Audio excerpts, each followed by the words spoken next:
I've been in all these audiences, I had all these audiences in a few places in the world.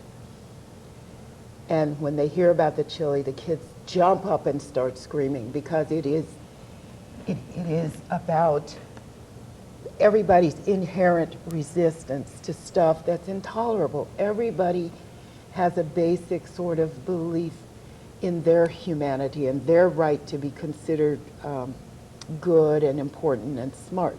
And so it really does, and this is black, white, Asian, Hispanic, American, Indian, Canadian, Irish people, Irish kids, Catholics.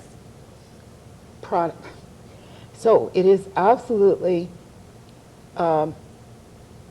meaningful to them because, in fact, you are supposed to be good and you are supposed to be nonviolent, but you're also supposed to be human. Mm-hmm. And I think that's what kids respond to because they think, I've made some mistakes in my life. I've done some stuff I regret. And I can say to them, I regret that it happened.